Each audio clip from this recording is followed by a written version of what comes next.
Rhetoric. It's been a while. I think this is like what, episode 7, episode 8. I've been sick. Work has been tough, so I haven't been able to record. I haven't had time, and that's sad because there's been so many albums that's been dropping. The hip hop culture, both internationally and locally, has been dropping a whole lot of gems. So there's a lot of content for me to review, and I promise you guys, I'm going to review every album that has dropped within the hip hop community, both internationally and locally. But for today's episode, we're reviewing Scorpion by Drake. So let's get into it. Drake, the OVO guy, released like a 25 track, album with an A side and a B side, which I think is very unnecessary because I think most of the tracks sound like fillers. Most of the tracks sound like they were just done, because of the beef. They were like directed at the beef. There wasn't much substance to them. But as always, vintage Drake will always come out of that. The singing Drake, which I love, will always come out of that. And Drake will always manage to make, a good album, not a phenomenal one, but a good one. Obviously Drake stands will tell you Scorpion is the best, but it is what it is. I think first of all I'm not gonna like review the whole album, all 25 tracks, because I think it's an unfair take on it, because I personally believe like A side is a horrible, rendition of Scorpion. I think B side is a much better rendition, and I feel like if you take certain tracks from A side and put them on B side, you find a much more complete body of work, a much more succinct body of work, and all of that. So I think I'm just gonna break it down into two sides, A side and B side, and review both of them. I think first of all, A side is a very average album. A side is a very average album. If we look at songs like, obviously there's powerful songs. If we look at songs like Survival, the first track, he starts, trying to be a tough guy, saying this whole thing of, yo, let me not get out of, it's still the intro, but remember, I'm this dude.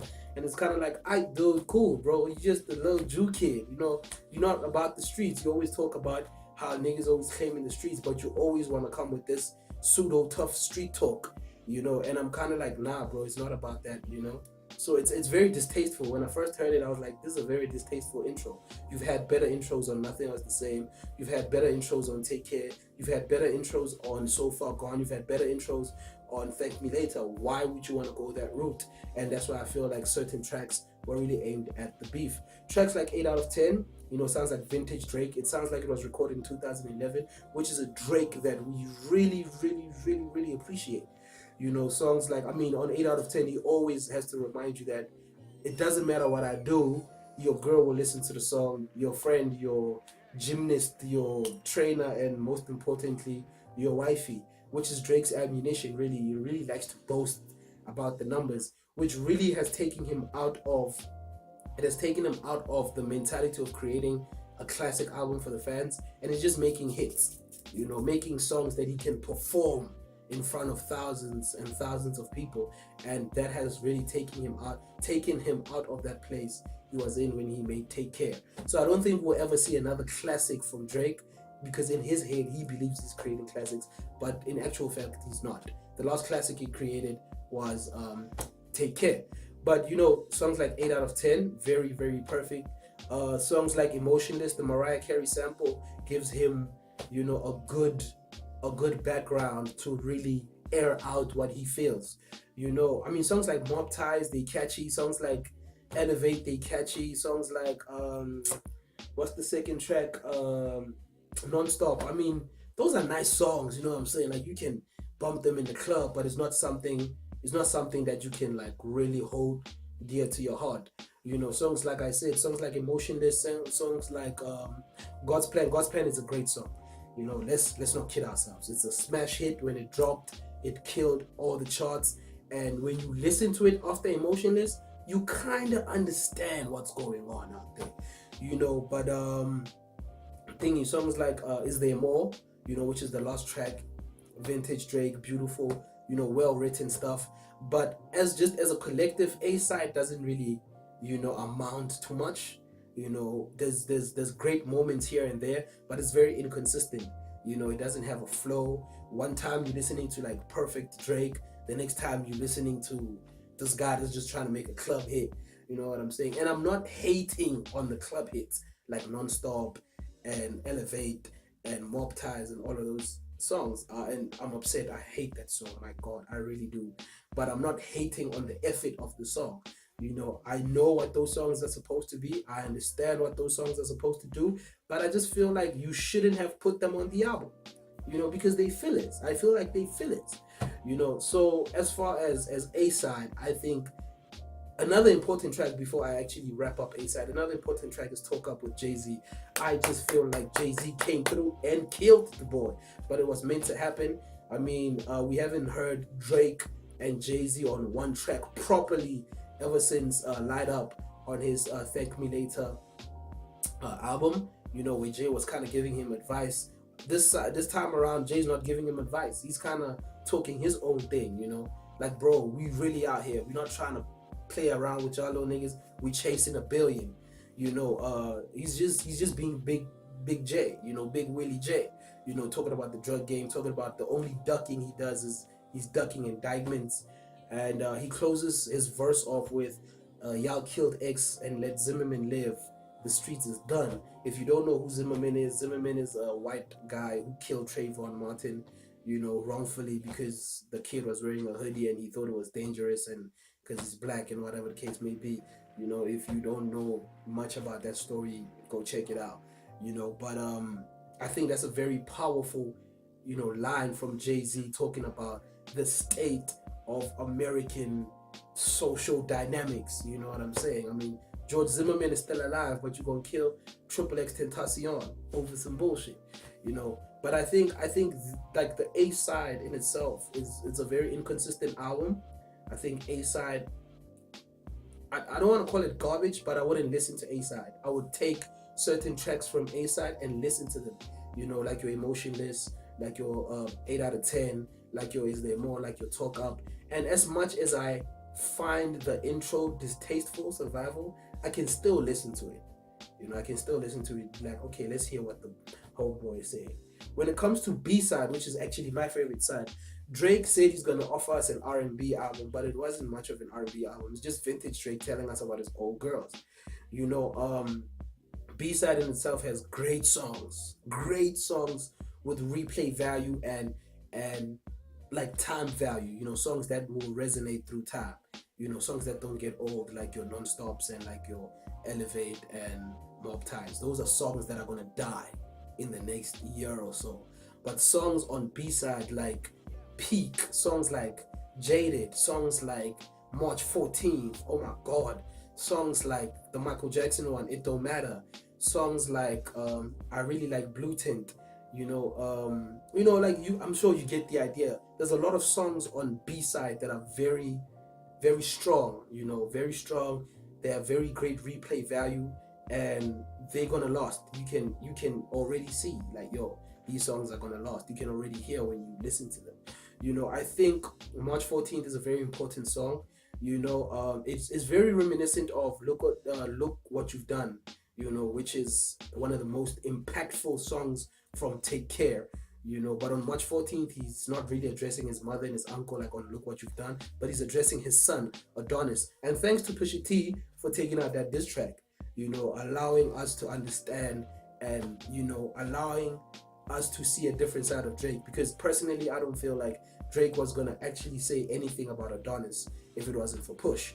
You know, so shout out to Pusha T, you know, Daytona album of the year, but it's Scorpion now. You know, but I think March 14th is a very powerful song. I think the track before March 14th, I can't remember the name, but it's incredible.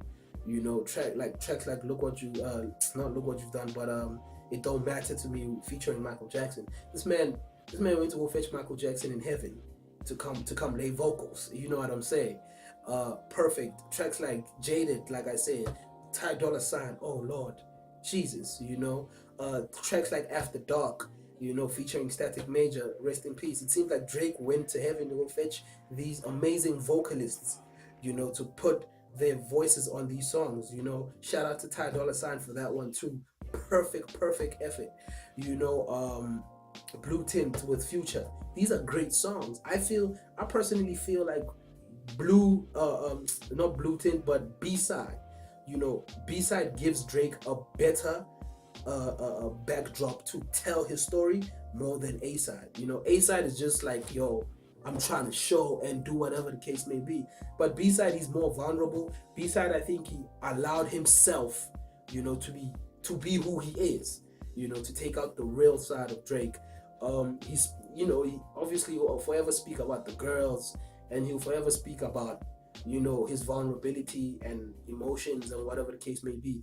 But now, if we take both sides of the album, if you take songs like I said, 8 out of 10, um, is there more emotionless, talk up, and you even thingy the intro, survival, and you put them on B-side, and then you remove certain tracks on B-side, like the song after Peak, I forgot its name.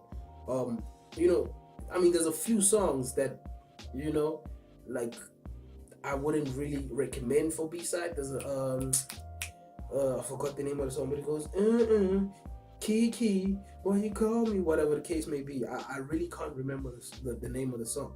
But if you remove those songs, and then you replace them with like your 8 out of 10s, your Is There Mores, your talk ups, your survivals, your God's plans, your emotionless, it makes Scorpion a different album. It kind of makes it a Take Care too. And it's a bold statement to make because Take Care is a classic, but it kind of gives it that type of feel. B-side kind of gives you that Take Care feel, and I believe B-side, I don't want to say B-side will go as a classic, because not many people view the album as two different types of albums. They view the album as one thing because it was packaged that way. But I feel B-side will allow Scorpion to go down as a classic. I think Scorpion will age throughout the time into the classic realm. It will age well because of B-side. I was talking to the homies and I was saying Drake passed by writing Paper 2. On Paper 1 he screwed up, which is A-side, but Paper 2 came through. And I think that's what's going on with Scorpion. I think overall Scorpion is a cool album. It's an average album. Obviously you will need to listen to it a couple of times. I listened to it about 5 times, and that's when I realized that B-side is actually a very strong album, and it will allow Scorpion to age well. It won't get to Take Care level. It won't get to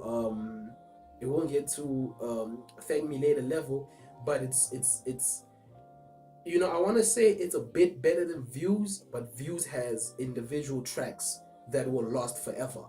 It has individual tracks that will last forever. I think B-side or rather Scorpion as a body of work over time, will find its way to become, if not a classic, but a cult classic amongst Drake fans. Because of B-side, because B-side is such a strong album. But overall, I think it's a cool album. If I had to rate it, I would give it like a 64 out of 100. Not even a 60. I would give it a 60. It's not Drake's best effort. I think it was diluted a lot by the Pusha T beef. I think he wanted to redeem himself, and he didn't quite do it in the way that we had thought he would. But hey, this man has been winning every battle he's been in till now. So you win some, you lose some, but that's basically it. I think Scorpion is a very good album, but it's not your Take Care, and that's what we were expecting from Drake. I don't think we'll ever get a Take Care from Drake unless he surprises us in the next 2 years. But I think as far as his age and everything, Drake is like 32 this year. So as far as his age and everything, I think Drake gave us his last effort in trying to attempt to create a great album, and it didn't really fall through. So yeah, man, that's about it. That's my review for Scorpion, sorry. Yeah, that's my review for Scorpion. Thank you for checking out Rhetoric. It's me, your boy Totem. And yeah, go check out, like, subscribe, follow me on Twitter at the Godly Totem.